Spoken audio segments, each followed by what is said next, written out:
Okay, ArenaCraft Podcast Mages. You catch us at an auspicious time. It is again the time of year where we go through an exhaustive list of cards from the new set and talk about them exhaustively. So, as is our usual custom, we are going to break up these long episodes into several chunks and release them throughout the week to both ease the load on the one episode that you're listening to and also give you something to look forward to. So with that in mind, enjoy the first part in the series and we'll be releasing more throughout the week.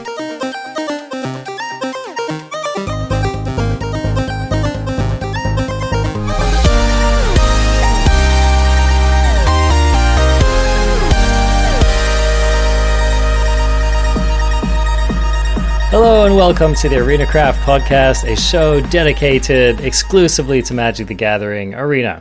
My name is Arjuna. I'm one of your hosts. Joining us today is the other host. His name is Coverticus Maximus Gobluzimus. His quest to seek the holy domination of control sorcery. His favorite color is blue. It is Covert Go Blue. How are you doing today, CGB? Only the favorite color part was accurate. It's not my name. How did you get this wrong? You've been doing this forever and you forgot my name? Yeah, I may have added a few erroneous syllables to your name. That was an introduction. It happened. Good job. Good work. Different parts of Covert Go Blue's identity were revealed. I love how you are Arjuna and my name is like 15 syllables and 47 words, a paragraph of its own. Well, see, you have a full name, right? Covert Go Blue, first, middle, last. Whereas I'm like Prince, I'm like Cher. I just have one name. It's like a Tribe Called Quest. You say the whole thing.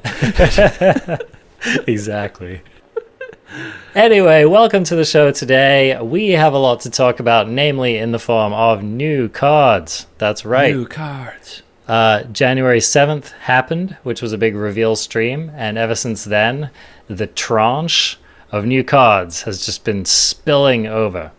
So that's what we're going to be talking about today. We're actually not going to do our lightning round segment this week. Sorry, question askers, we will return to that very soon, so fear not.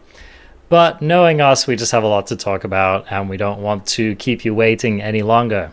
So, with that, we are returning to the Kaldheim spoilers. And man, they've sure given us a lot to talk about today, CGB. I fully agree. This set has a lot of cards that I don't feel like I understand at all. And in a good way. I don't know what it's used for. I don't know where it goes. And hopefully when they reveal more cards from this set or future sets, they become players and we have to figure them out. And I like that. That's fun. Yeah, there's a lot going on. They're definitely exploring a lot of design space. And I do think some of the stuff that we're seeing might be pretty busted. Ooh. Time will tell, but we will see. Okay. So, first things first, before we get into any of the more specific cards that have been spoiled, I want to talk about snow. Because I don't think I'm the only person who thinks that the inclusion of snow in this set is kind of controversial. And I don't think I'm the only person who looks at these snow cards coming out with kind of with an air of skepticism. Interesting, because I didn't think it was controversial that the northern lands home to the Vikings had snow. Is this? Are you arguing that this is a future world that we're going to, where global warming has eliminated snow, or are you arguing that it's all a conspiracy and actual Vikings never had snow? I think that the flavor is neither here nor there with my opinion. Even though CGB Master of Deflection is trying to draw me out and point me down the wrong trail. However, I will not be tricked. To be honest, you very well kind of baited the hook. I want to know, what do you have to say about snow? What's controversial here? It was all fine until they printed snow basics. This is where things start to get interesting. Anyone who hasn't played in a format with snow basics should know that it changes things. So we ran into this problem in some of the older formats that play, I think it's Arkham's Astrolabe, which is a snow, it's kind of an important build around that relies on snow permanence, snow mana. And so the format that, I think it's Legacy, I want to say, it has been kind of ruined for playing regular basics, because if you play regular basics, people will immediately know that you're not playing Arkham's Astrolabe, and you're immediately giving up valuable information. And so when they print non-basic snow stuff, it's kind of cool, right? Because you're not like, if you're building a deck, just a general deck in the format, and you don't have snow synergies, that's fine. You just don't use the snow. But if you're in a snow format that has snow basics, then you're immediately having to ask yourself this question of, do I run snow lands in my deck? Currently, we haven't also seen any way yet to punish people from running snow lands. And so it's just one of those things that makes me a little bit concerned about kind of, I feel like it has the potential to raise the general obnoxiousness level of this set slightly. I'm not saying it's a big deal, but it's definitely something.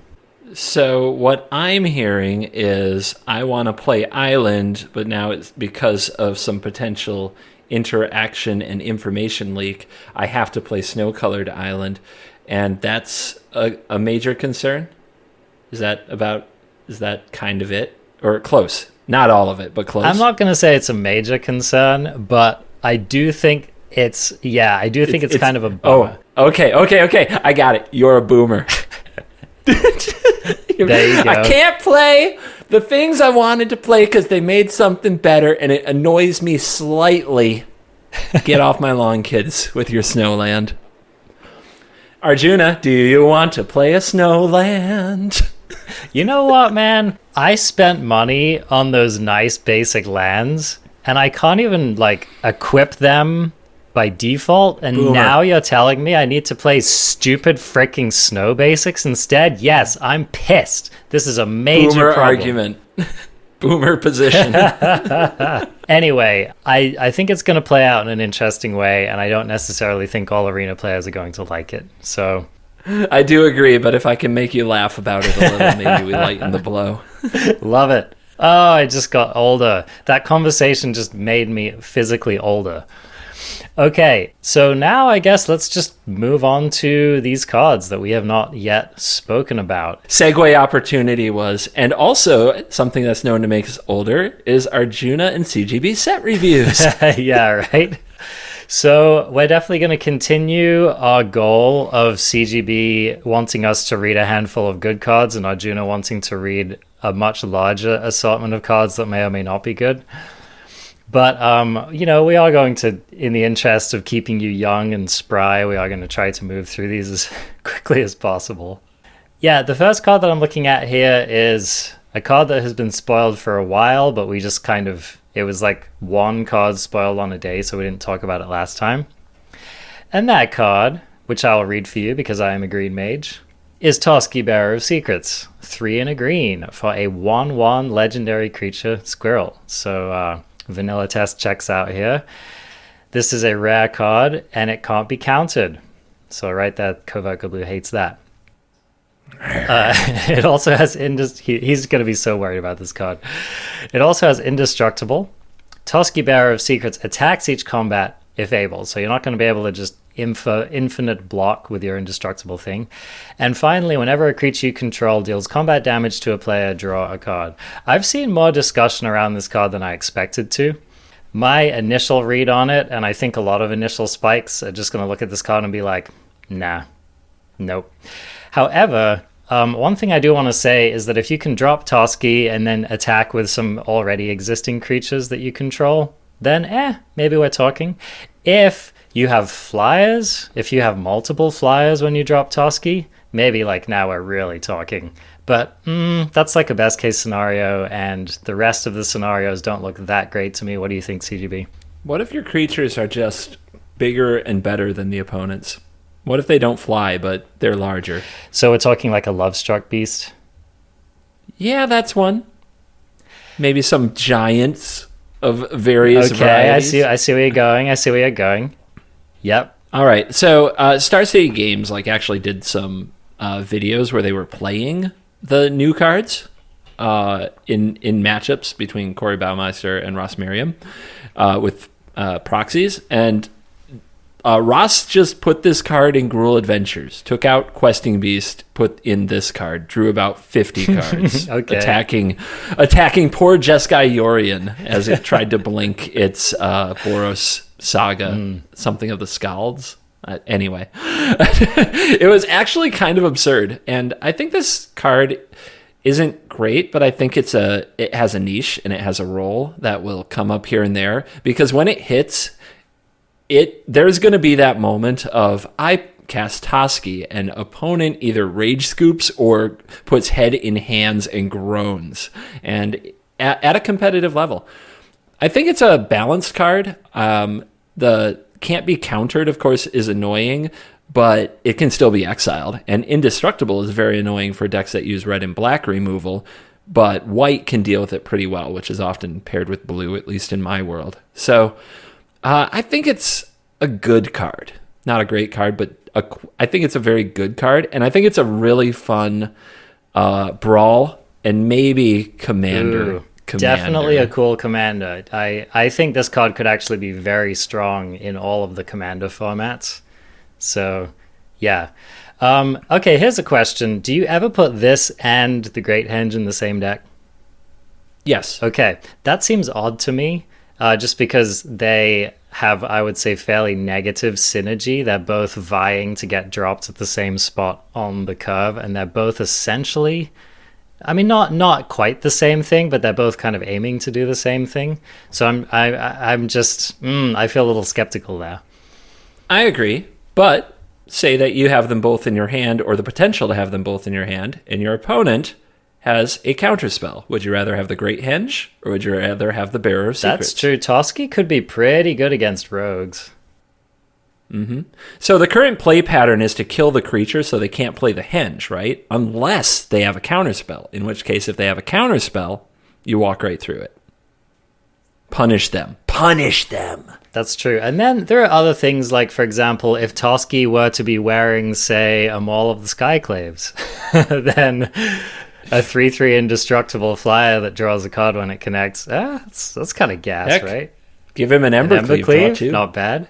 Not just him draw two, any creature draw two. Yep, that's true. So there are definitely scenarios in which Tarsky is great. Whether it's worth your 4 mana, I think remains to be seen. I would not call this a slam dunk, but it might just end up being like a surprise power play in the format. And I do expect to see it in a lot of sideboards as well. If you're a green creature deck and one of these is not in your sideboard, I will be disappointed. Yep, I agree. And I think you're right about, like, I think you play 1, maximum 2 of these in your deck, and you just leave it there. Okay, sweet. I'll let you read this next card, CGB. Invasion of the Giants is a red and a blue, so I'm immediately conflicted. I love it and hate it at the same time. It is Chapter 1, Scry 2. Chapter 2, draw a card, and then you may reveal a giant card from your hand. When you do, Invasion of the Giants deals 2 damage to target opponent or planeswalker. And number 3, the next giant spell you cast this turn costs 2 less to cast. Interesting. Isn't it, though? There's kind of the two minds, right? I'm wondering who's going to be who here. Do you want to play the role of the mage who looks at this and says, what if you don't have a giant? Or do you want to play the role of the mage who says, I've got a giant when I play this? I think you only play this if you're really trying to be the mage who is casting the giant on turn 4. I think that's really the mage you want to be if you're running this card. So, okay, here's my read on this card. I don't think this card shows up unless your Giants deck is, like, really good, and unless you have a lot of incentives to run your Giants. You don't just put this in your deck because you're running Bone Crusher and a couple of other things, right? I think ideally you want to be running, like, some 6-cost Giant that you're hoping to slam on turn 4 and just, like, really, really wreck people. I will say, okay, so this card's not as bad as it looks initially. It replaces itself for one thing, and it gives you a scry 2. So you could read this card as like a Bad Omen of the Sea. Now that card is a lot better than this card, of course, because you can play it at flash speed. But I do. I think if you're getting like all three parts of the buffalo, and I think especially, I don't think the damage in the second chapter is going to matter that much. But I think Scry 2, draw a card, make my really good giant cheaper. I think that's all totally worth it if you're really, really in for the giant. So that's kind of my read on it. Okay. I disagree with what you said about having to be in for some large giant. Because, and I'll try to spell it out. So the fail state, the sad mage, is you got an Omen of the Sea. It was a little harder to cast, and it was sorcery speed. Okay. That's not fun, but it's not terrible. People play Omen of the Sea and just are pretty happy to cast it most of the time. It makes blue mages feel like blue mages.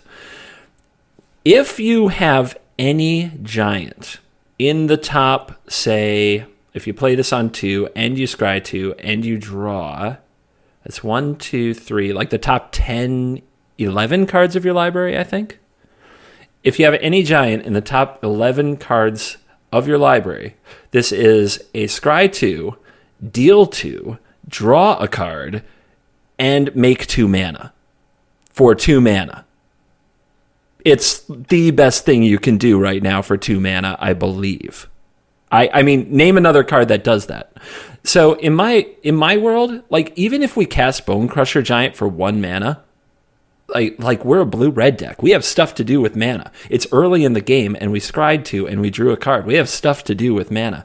It sets up a really efficient turn. So I don't think you need many giants. I don't think you're happy with 4, but I think 8. I think if you have 8, you're good. I think one of the issues with that, though, is like the curve gets weird.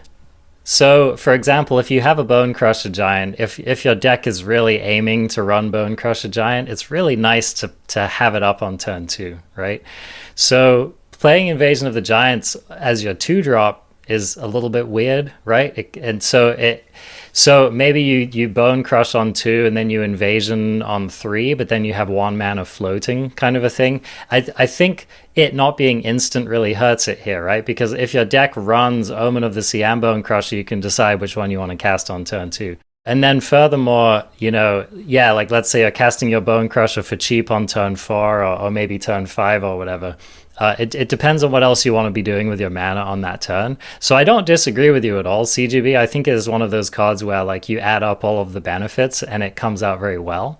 But I think it really does need to match the plan for how you're planning to sequence your deck, I think that it's flexible enough that you don't have to. I think that if you're on the draw and you need to remove something with Bone Crusher, you do it. But I don't agree that holding up Bone Crusher is what you want to do on turn 2, because it's not a guarantee the opponent will give you a target, and it's also not that important that you go face with Bone Crusher Giant a lot of times on turn 2. In fact, that's usually not that great of a play. Plus, you get 2 damage from this little saga here that you got.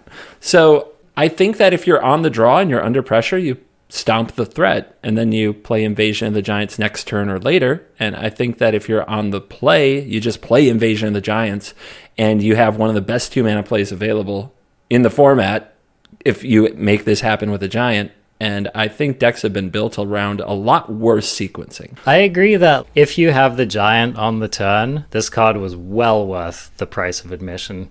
The only other thing I'm going to say about this is it's a fairly terrible top deck, because you don't get the card immediately.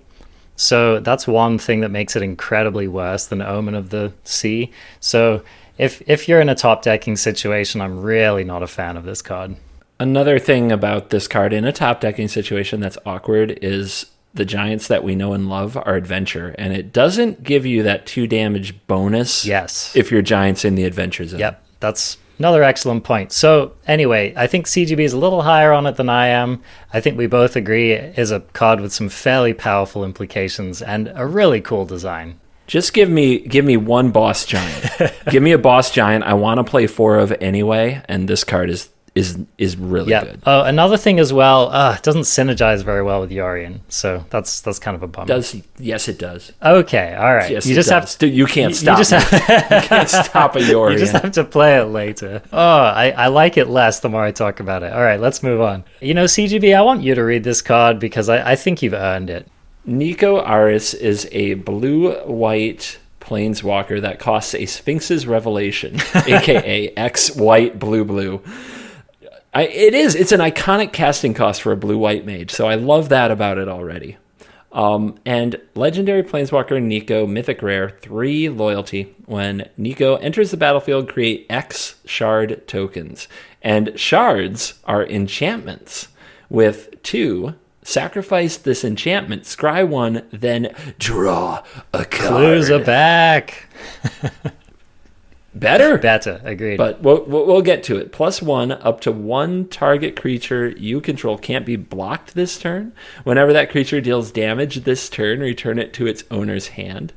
-1, Nico Aris deals 2 damage to target tapped creature for each card you've drawn this turn. And -1, create a shard token. Cause gas. Gas. You give it. You're just on it. I this am is gas. on this card, dude. All right. Talk. I'm gonna have to see this card suck a lot before I decide not to play it. Then tell me, what's your sequencing? Like, how are you rolling with this one? All right, this card is so cool. First of all, being able to just spend whatever amount of extra mana you want on it and essentially get clues. If y'all haven't played with clues, they were the artifact version of this card, and they just drew a card. They didn't scry one, but otherwise they were fairly the same. It was a surprisingly powerful mechanic, and I think it edged, like, for example, it made a 1/2 for one of the best cards in the format, which was Thraben Inspector, just by being able to have a clue come in with it. So don't underestimate the power of that. Of course, those were different times. So being able to put extra mana into making yourself some clues, like in the mid-game, I think is really rad. The next thing is that this thing can drop and immediately dome a creature for 2. Now, admittedly, it has to be a tapped creature, so that's kind of tricky. But that's a powerful ability, and of course, if you've drawn any more cards, then it can just do a lot of damage. And then the ability to just keep making shard tokens, I think, is pretty rad. So, I don't know. I think this card is sweet, and I think it could actually be very good. You didn't talk about the +1.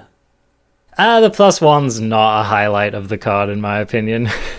Really? You're not in? Okay. So, it's not that I can't come up with scenarios where it would be cool. I just... for me, that's not the draw to the card. That's not what's making me super excited about it. Okay. I suppose buying back your Skyclave Apparition, even if it gives your opponent a card, is pretty gas. So there are definitely some cool scenarios. But anyway, yeah, I've spoken about this card. I'm sure you have some very intelligent things to say. So what are you thinking about it? I love that it scales into the mid and late game by giving you a mana dump. It means that you can play this Planeswalker as your card advantage source. One of the only things that gets too clunky in blue-white control is that you have your Planeswalkers and you have your card draw, and control often needs both. Teferi kind of blurred the lines, but then if your Teferi died and you were top decking, it got ugly really quick. But at the same time, the worst draws I had with blue-white control was a Sphinx's Revelation and a Teferi kind of thing, because sequencing is hard and they don't defend anything. You know, you want to defend your Teferi or you want to resolve your Sphinx's Rev. It's one of the only things that can get you in a clunky spot. This has the potential to be both, but it's not as good as either. You still have to pay mana for the enchantments. I think that having to put 2 mana in to get a scry 1 and draw a card, like even an improved clue, is pretty freaking cool. Like they gave us clues and made it better. So I'm excited to see the shard support in the set. I hope it's not just this card. I think that they found a way to keep it fun, because it has this enchantments entering the battlefield potential. There wasn't much fun about Teferi if you're not a blue-white mage. It draws cards, it removes things, its emblem slowly wins the game. Everything about it was miserable if you're not into blue and white.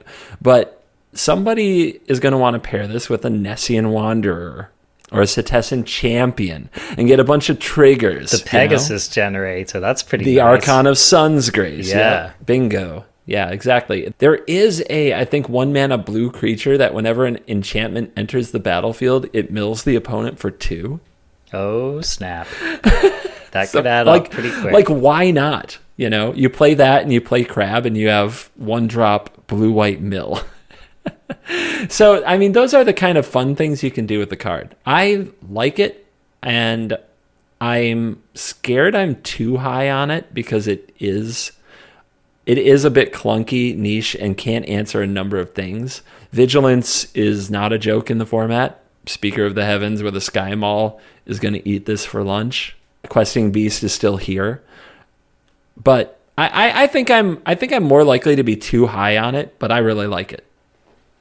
I feel like this is definitely more playable than Jace Mirror Mage. Yes.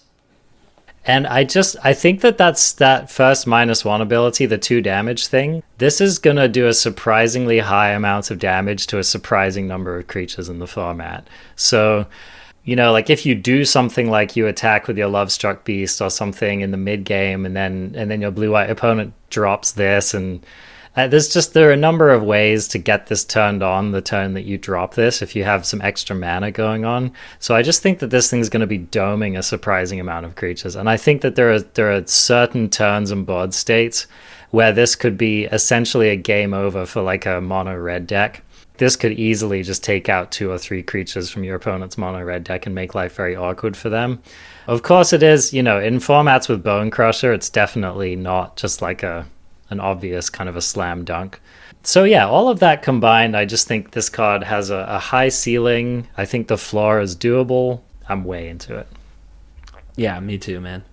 Awesome. All right, now this next Planeswalker, oh boy. All right, this is a combination, a flip Planeswalker, so we've got those coming back. It's been a while. What was it? Was it Origins that had the creatures that had a Planeswalker on the backside? It was Magic Origins. I'm going to go get just a drink and a bathroom break and maybe walk around the block while you read this. I know, man.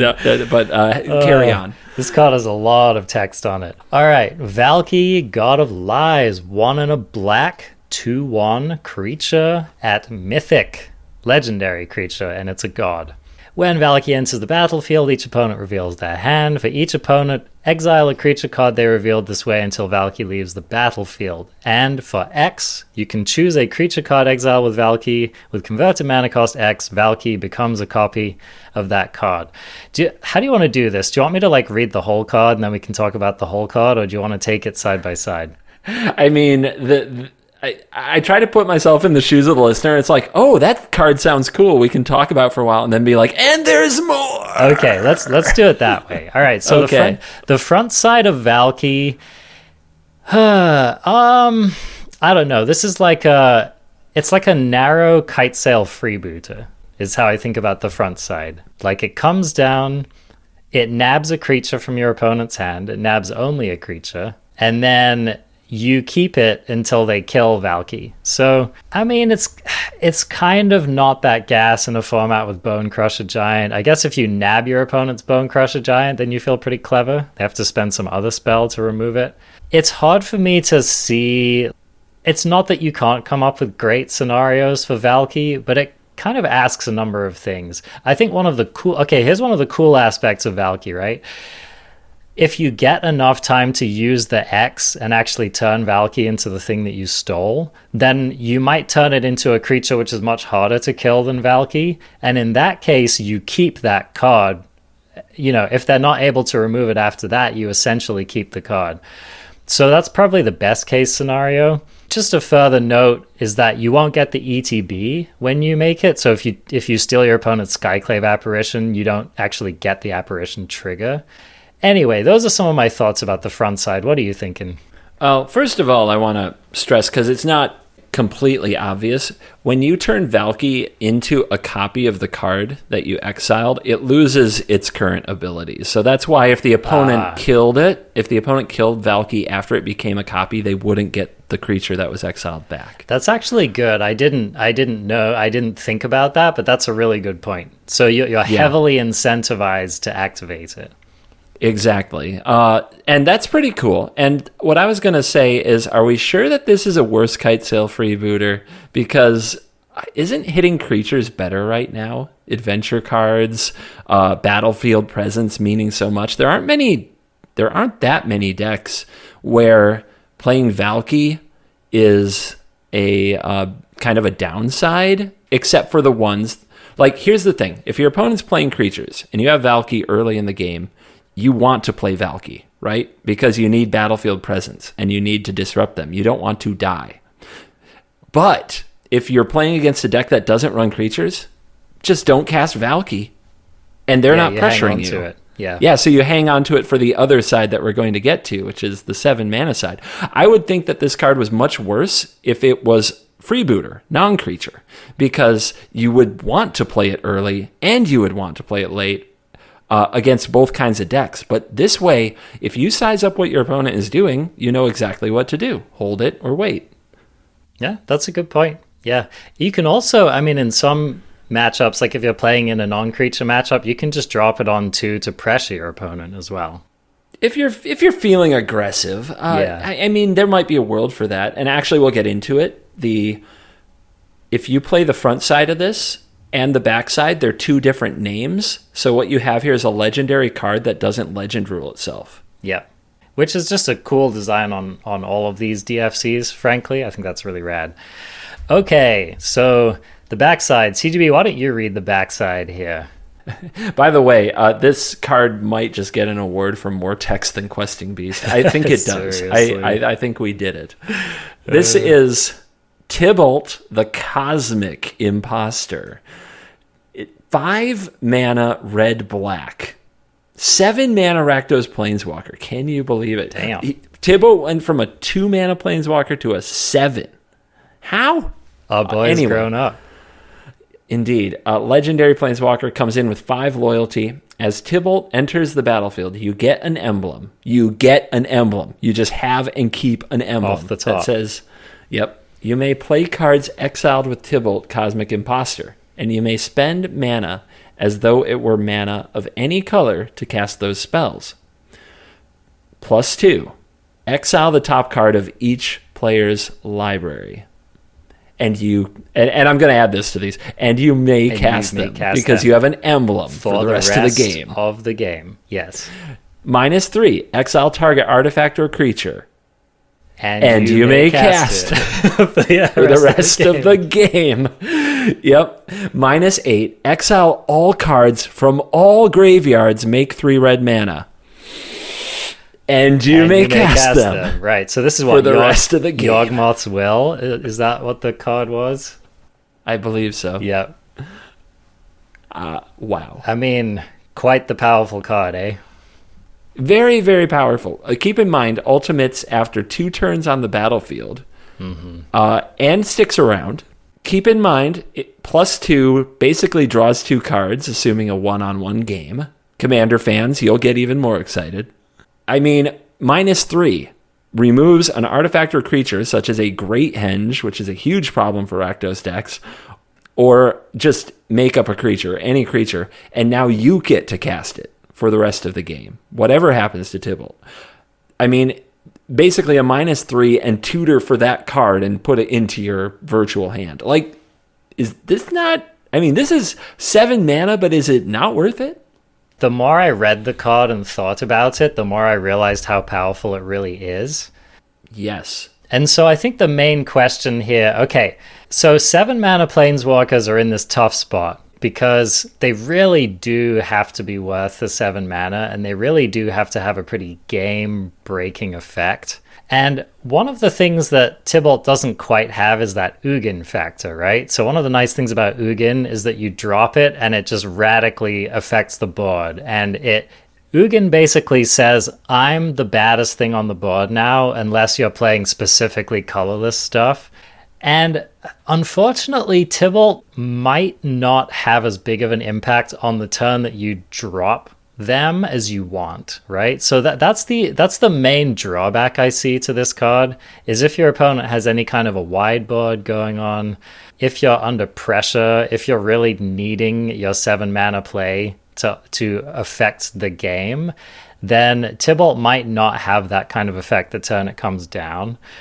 That's the biggest downside I see to this card, apart from it also just getting countered, because I think that if Tibble sticks, I think it's probably one of the best things that you can be doing.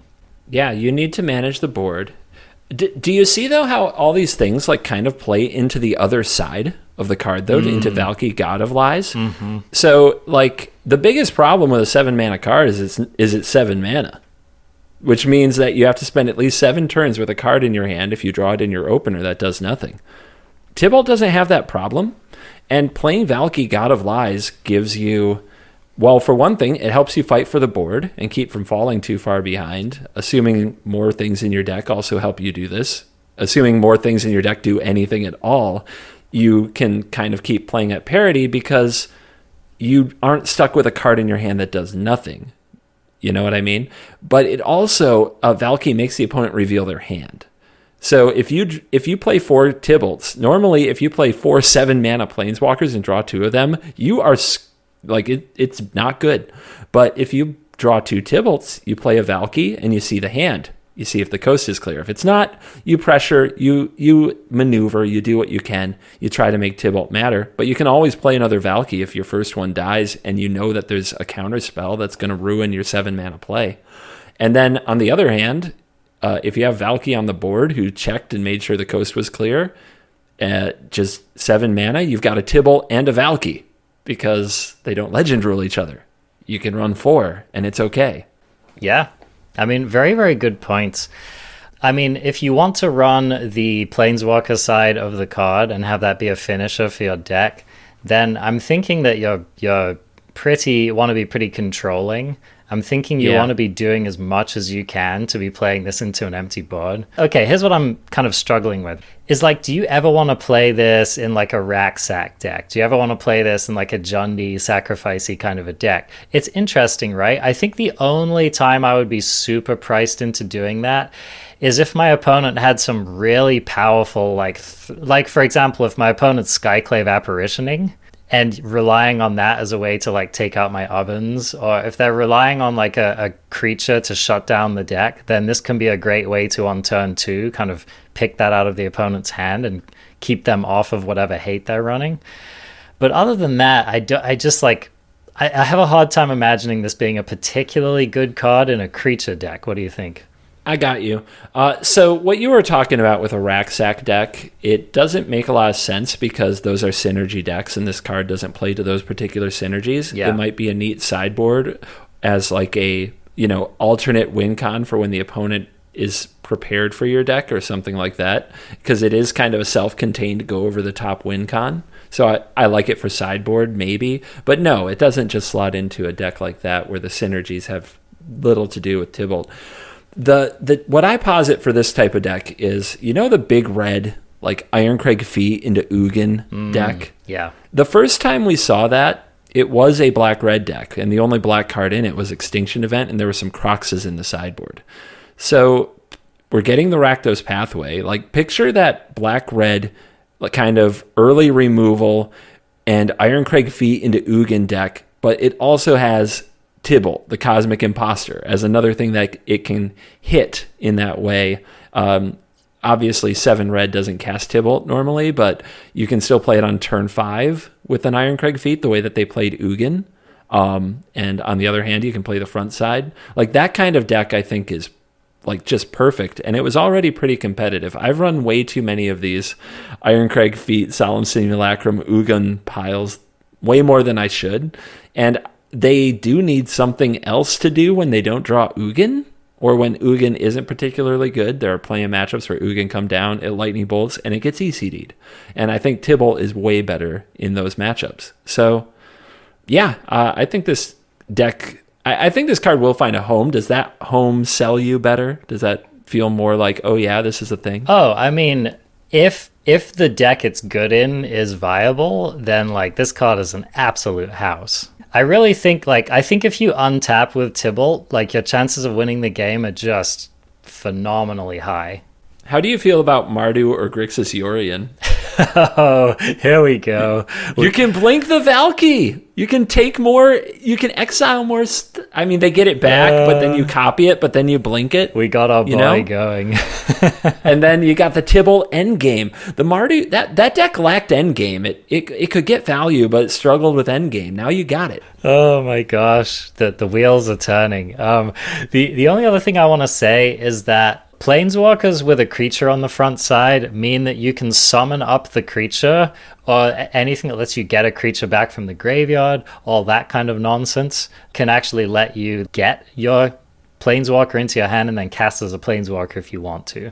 So that's just another cool thing to remember. There are these effects like Garrick's Harbinger, right? Hits the opponent, you get to look at the top 7, that kind of a thing.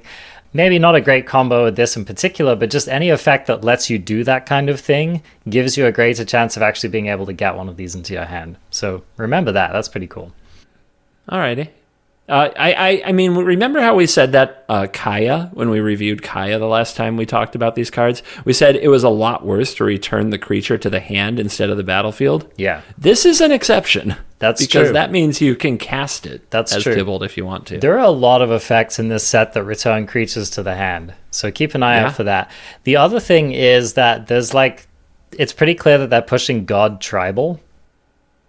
No. And so there might, who knows whether it'll be viable, but there might be additional cards in the set that make just playing any god better. And so if that's the case, then Tibble is a really excellent thing to be trying to do.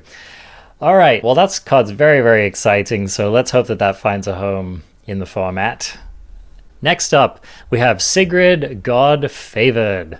1 white for a 2/2 legendary creature human warrior at rare. This has flash. It also has first strike and protection from god creatures, so there's that god theme again. When Sigrid, God Favored, enters the battlefield, exile up to 1 target attacking or blocking creature until Sigrid leaves the battlefield. So that clause is reminiscent of, there's like a famous creature that did that, right? I don't remember what it was called, but anyway. Banishing Priest? Maybe that's the one.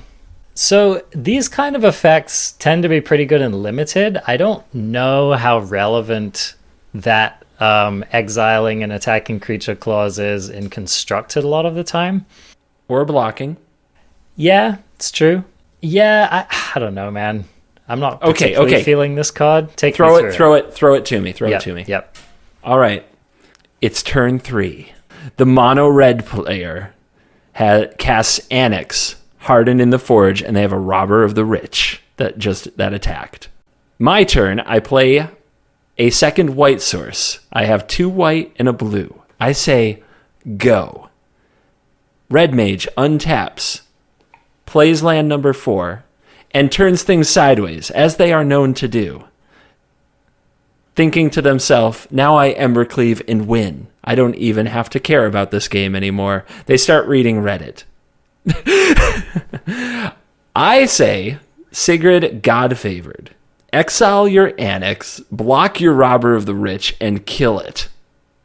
Nice turn. Yeah, I mean, I guess you still have to deal with Annex Embercleave the next turn, right? I do. Where'd the Annex go? It's under my Sigrid, God Favored, and my first strike killed their Robber of the Rich. Yeah, I mean, I wiped their board. That's for 3 pretty mana. good. I mean, Bone Crusher makes this kind of embarrassing, right? I mean, it depends. They can definitely learn to play around this and change their play patterns, but you can too. So, okay, let's do it another way. I play like 2 insignificant creatures on turns 1 and 2. Like I'm playing mono white, for example. I play Speaker of the Heavens. I play Luminarch Aspirant. I put a counter on my Speaker of the Heavens. Turn 3, my opponent plays a Lovestruck Beast. They have like a Great Henge or an Embercleave in their hand. They say go. I untap. I put a counter on my Speaker of the Heavens. I attack with both my creatures. They can't block. If they block, they lose their beast. Here's the thing. It doesn't matter if I have Sigrid or not. Yeah. All right, you know what I mean? Anybody who's aware of this card, the existence of this card, the fact that I think it's really good, so I think it get played. But the existence of this card makes things so much harder for every non-white deck to interact in combat. Like, so hard. I mean, yeah, if you know or suspect that your opponent's running it, it's definitely a challenge. I do think that if Bone Crusher Giant were not a card in the format, I'd be a lot higher on this. I think that's the card that really makes me worry about trying to play cards like this. Is Skyclave Apparition still a card? Yeah, but okay, here's the thing about Skyclave Apparition though, is that you get the effect and you keep the effect, right? I steal a thing, that thing is gone. Not so with Sigrid. So here's the thing with it. They can play like you, it's the chess game. They can play around you or you can play around them, but doing both is bad, probably for them. And that's what I mean. It's like how does red play Embercleave with this card on the board? They have to also have 2 mana for Bonecrusher Giant, or they have to have 1 mana for Shock. Red is not known for having a ton of resources. This applies to Gruul as well, if you think that red is too small of a part of the metagame. And so, like, how do you Embercleave around this card? If you just don't play your Embercleave, then they just flash this in and like exile the card anyway, and you bone crush it, and their creature comes back, but it was removed from combat, and they spent 2 mana, and like they have to try again next turn. You know, I guess they can respond so it doesn't get removed from combat because it is the old clause. It's not the Skyclave clause. So yeah, it's an interesting fight. You can also just flash this in on end step anyway. It's not the greatest part of the card, but it's an option. And it's especially good if you have anything else to do. Like they play around this the whole turn and you play, I don't know, White Omen or anything to progress your battlefield or something to draw 2 cards. Yeah. This card is really good. I'm all over this card. The biggest problem is that it's legendary. I think that means it's like a 2 or a 3 of because it doesn't work well with itself. The decks I think that are going to have the biggest nightmare against this card are like mono green food, for example. Imagine you swing in with your Troll King and your opponent's just like yoink. And then if you don't immediately have a wolf or like some other way, you know, because those decks, they run some removal, but not that much. And if they don't immediately have a way to deal with it, then like that's a big loss for you. It just makes everything about attacking so much harder. And by the way, it exiles tokens. That's true. They don't get that back. Yep. That's pretty nice. Yeah, like an example is Stonecoil Serpent, but cards that are X +1/+1 counters, it exiles those and come back dead. I feel like it's going to be hard to fit this into your deck. That's kind of what I feel like. I think it'll be easy. Okay. Well, this is fun. This gives us something to look out for. Mm-hmm. And place our bets on and dagger each other about later. All right. Okay, you read the next one. Call the Forge Master. Call the Forge Master is a red and a white for a 2/2 legendary creature that is a dwarf warrior. It's uncommon. And whenever another non-token creature you control dies, if it was enchanted or equipped, return it to its owner's hand. Creature tokens you control that are enchanted or equipped get +1/+1. So it's kind of in the same vein of like Halvar, God of Battle, and all this other stuff. It's doing a lot of the same things. I suppose you play this with the Nahiri Planeswalker. I don't think that card's playable. No, I'm not sure that this card is particularly playable either. I feel like we need to see something else. Yep. I will say though, they're just continuing to push this equipment theme pretty hard. So maybe we'll eventually reach a critical mass. But I agree, I'm not immediately excited to build around this card. This next card, however, I am rather excited about as a mono green mage. Cards like this are very, very appealing to me. So, Old Growth Troll, 3 green mana, rare, 4/4 creature troll warrior with trample. When Old Growth Troll dies, if it was a creature, return it to the battlefield. It's an aura enchantment with Enchant Forest you control, and Enchanted Forest has tap, add 2 green. It also has 1 tap, sacrifice this land, create a tapped 4/4 green troll warrior creature token with trample. So, man, I feel like mono green aggro mages, like the mono green decks of yesteryear, I think would have definitely been interested in a card like this. It's basically a sticky threat.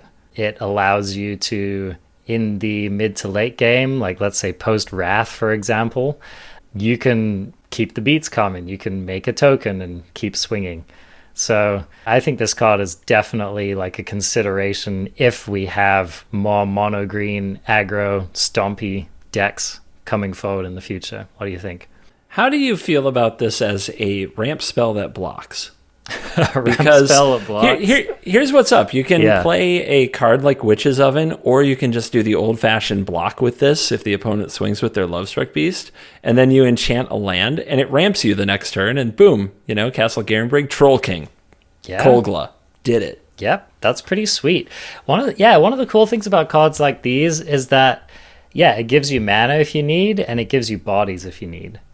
And that's, like, surprisingly strong, I think, especially if maybe this thing dies and your next biggest creature is a 3/3 and you still want to cast your Embercleave next turn. I mean, sorry, your Great Henge next turn. Mm-hmm. It's the kind of card that can just kind of help to build that bridge for you anyway.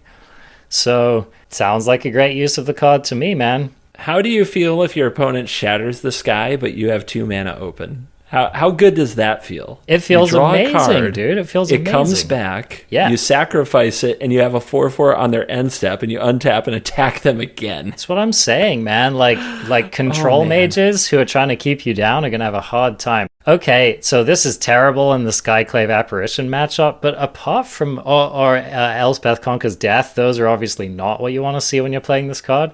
But most other answers, they kind of have to feel bad about using them on the troll, I think.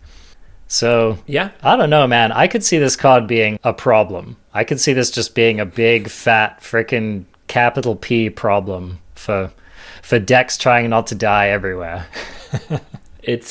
I think the only kind of bad thing is that you could also have a 3 mana 5/5 in this spot. It's true. It's the only thing that's a problem is Lovestruck Beast. Yep. I will say that the trample is surprisingly relevant. I think one of the issues with mono green stompy decks of yore was that the Lovestruck Beast does not have trample, and there were certain board states in which that was a pretty big setback. So I do like the trample. If there's any way to buff this, or like, I don't know, you're probably not going to be putting an Embercleave on this thing, but they'll put an Embercleave on anything. I suppose don't you worry. Will. Oh man, Gruul players, just at me on Twitter when you start putting this in your deck. I want to see it go down. All right, this next card has definitely drawn a lot of discussion. So read for us, Masked Vandal. This is 1 and a green for a 1/3 Shapeshifter Changeling, and when it enters the battlefield, you may exile a creature card from your graveyard. If you do, exile target artifact or enchantment an opponent controls. So this is a very efficient, Sage of something, Rex Sage? A 2 mana Rex Sage with more toughness, assuming you have a creature in your graveyard. Yeah. And it has tribal applications by being a changeling. Yeah. There's a lot to like about this card. I could see it showing up in any number of places. This card might end up being somewhat of a cross-format all-star. It's possible. So here's the real question, is how big of a drawback is that exiling a creature card thing? Because I think people generally think like, oh, I always have a creature in the graveyard, until they actually start to play with this card, and then they realize how often they don't. This card's definitely a lot worse against, if you're trying to take out your opponent's small ball early artifact or enchantment plays, you're probably going to be disappointed. It's, probably going to be better against things like Embercleave or the Great Henge, which typically there's been some opportunity for combat already. So that's kind of my thought on it. Okay, go ahead. The only other thing I'm going to say about it is that the efficiency of it is not as big of a draw as you might imagine with this card, because you're likely to be playing it in the mid to late game anyway. So that's one of the things that I think makes it worse than a Rex Sage. But a Changeling Rex Sage is very interesting. Yeah, do you see the tribal payoff here? There's got to be, like, that's what makes Changeling does mean you probably want some kind of a tribal interaction if you can get it. Yeah, I'm not immediately seeing. It could be like, if you're running elves, right? For example, there's a lot of elves in this set. Hey, it's a giant. Yeah, it's true. Well, I'm just thinking, this is what I'm thinking is like, why? Okay, it's a cheap changeling, so that's a thing. if you can play this on curve in a deck, like we have like these Angels decks, or these Giants decks or whatever, that have plenty of payoffs later in the curve.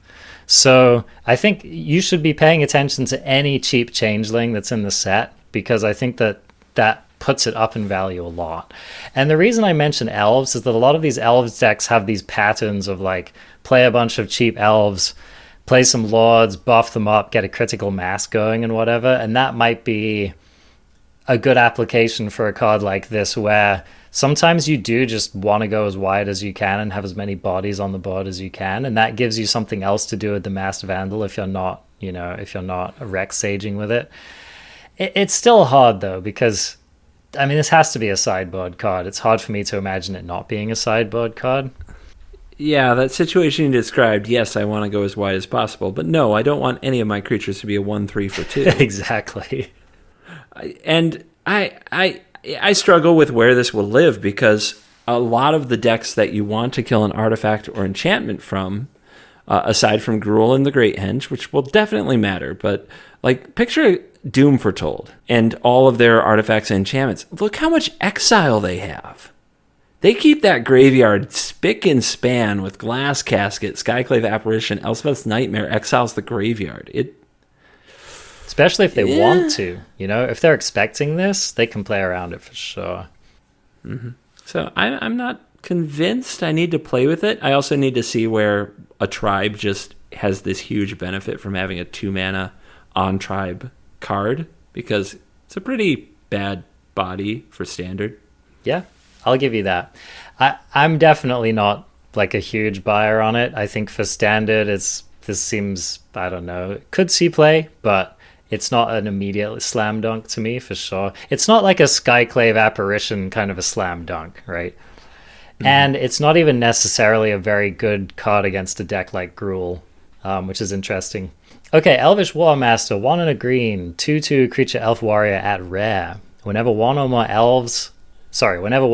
other elves enters the battlefield under your control, create a 1/1 green elf warrior creature token. This ability triggers only once each turn. Then it also has an ability 5 green. Elves you control get +2/+2 and gain Death Touch until end of turn. So this is one of your classic, like, you play it early, it helps you to go wide, and then in the late game, or if you're using other elves to generate mana, you can have like a big turn and hopefully overrun your opponent. Pretty typical elves play pattern here. So what do you think, CGB? Playable? Playable for sure, but it's complete context. Because when you play this card, you're committing to, I want to play elves for the next 2 or 3 turns to make it worth it. So they better be really freaking good elves. We saw this problem with Worthy Knight, where there just weren't that many good knights. And we saw the opposite problem for a period of time in Standard with Hero of Precinct 1, when the multicolor cards were among the best things you could do. So Hero of Precinct 1 was a very good card. And it's just it's going to be contextual. We need a lot better elves than we have, and they have to be in this set. Yep, that's true. The only other thing I want to say about this is that they are pretty good in multiples. So if you play one on turn 2 and then you play one on turn 3, you're actually going to get an elf out of the one that you dropped as well. So that's kind of cool. I think this card is interesting, could be a player, does not seem like a slam dunk, and is definitely not a card that makes me, like, okay, if you compare this to Magda, the Brazen Outlaw, that's a card that, like, makes me want to build the deck, right? Like, yeah. If we have the deck for that, it's going to be extremely good. This is kind of more like other cards made me want to play the deck, and so I filled them in with this card. Yes. It's good filler, but I think it is filler. All right, CGB, interesting card for you to read here, Binding of the Old Gods. Binding of the Old Gods is a saga. It's 2 and a black and a green. Chapter 1 is destroy target non-land permanent an opponent controls. Chapter 2, search your library for a forest card. Not a basic forest card, a forest card. And put it onto the battlefield tapped, then shuffle your library.